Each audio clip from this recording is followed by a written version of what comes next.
চোখ রাখুন, আলো পাবেন। অনুভূতির কথায়ের একটি প্রজা। পলাশীর প্রান্তরের কবি ৯৩ বছরে। মহরম উপলক্ষে মেলা।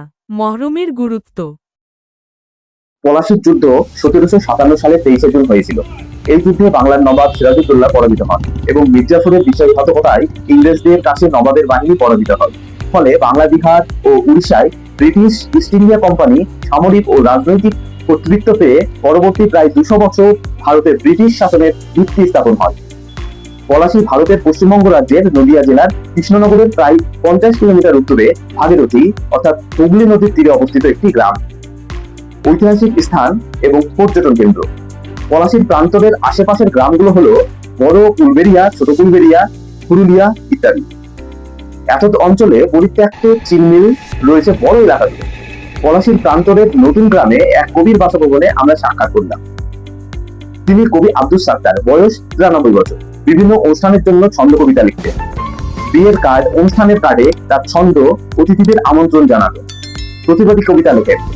একক কাব্যগ্রন্থ প্রকাশের উদ্যোগ নিলেও তা বাস্তবের রূপ পায়নি এখনো। গত বছর স্ত্রী বিয়োগ হওয়ায় ইন্তেকাল করায় তিনি আরো দুর্বল হয়ে পড়েন। ছেলে পিতার রচিত কবিতা পাঠ করে শোনান আমাদের। নাতনিও দাদুর কবিতার ভক্ত। টেকনিক্যাল সমস্যার কারণে আমরা সেই অডিও বাজাতে পারছি না, তাই শুধু ছবি ভিডিও দেখাচ্ছি। মহরম উপলক্ষে কালীগঞ্জের পুরুলিয়ায় পলাশী ১ নম্বর গ্রাম পঞ্চায়েতের পাশে ২৬-২৭ জুন মেলা বসেছিল। আমাদের সফরে ছিলেন নাট্য অভিনেতা মুর্শিদাবাদের সৈয়দ শীষ মোহাম্মদ।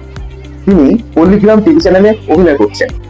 তাকে দেখে বিশেষত শিশু, কিশোর কিশোরী ও মহিলাদের ভিড় ও উল্লাস দেখার মতো। তারা সেলফি তোলে। মেলায় গ্রাম বাংলার ঐতিহ্যবাহী লাঠি খেলা অনুষ্ঠিত হয় মহরম উপলক্ষে। মহরম কি? মহরম হিজরি সনের প্রথম মাস। এটি ইসলামের পবিত্র ৪ মাসে অন্যতম একটি মাস। ইসলামী দৃষ্টিভঙ্গিতে এই মাসটি বিশেষ করে মহরমের ৯ ও ১০ তারিখ ইবাদত, নফল রোজা এবং তওবার জন্য অত্যন্ত তাৎপর্যপূর্ণ। মহরমের ১০ তারিখকে আশুরা বলা হয়। ইসলামের ইতিহাসে এই দিনটি অত্যন্ত মহিমান্বিত। এই দিনে মহান আল্লাহ তাআলা হযরত মুসা আলাইহিস সালাম ও বনী ইসরাইলকে ফিরাউনের অত্যাচার থেকে মুক্তি দিয়েছিলেন, যার কৃতজ্ঞতা স্বরূপ রাসূল সাল্লাল্লাহু আলাইহি ওয়াসাল্লাম এই দিনে রোজা রাখতেন এবং ৯ ও ১১ তারিখ সহ মিলিয়ে আরো একটি রোজা রাখার নির্দেশ দিয়েছেন। অধিকন্তু হিজরি ৬১ সনের ১০ মহরম ইসলামের ইতিহাসে এক হৃদয় বিদারক ঘটনা ঘটেছিল। এই দিনে কারবালার প্রান্তরে মহানবী সাল্লাল্লাহু আলাইহি ওয়াসাল্লাম এর দৌহিত্র ইমাম হোসেন রাদিয়াল্লাহু তাআলা এবং তার পরিবার ও সঙ্গীরা সত্য ও ন্যায়ের পক্ষে লড়াই করে অন্যায়ের বিরুদ্ধে শাহাদত বরণ করেন। এই ঐতিহাসিক ঘটনার স্মরণে মুসলিম বিশ্বে, বিশেষ করে শিয়া সম্প্রদায়ের মধ্যে শোক ও তাজিয়া মিছিলের মাধ্যমে দিনটি পালন করা হয়। তবে ইসলামী শরীয়তে ও ফিকহ অনুসারে ইসলামের মৌলিক ইবাদত যেমন নফল নামাজ, রোজা ও তওবার ক্ষেত্রে পূর্ণ সুযোগ থাকলেও এই দিনে ইসলাম বিধিবিধান ও রাষ্ট্রীয় আদেশের পরিপন্থী কোনো আচরণ যেমন নিজের দেহে আঘাত করা বা উগ্রতা প্রদর্শন করা অনুমোদিত নয়।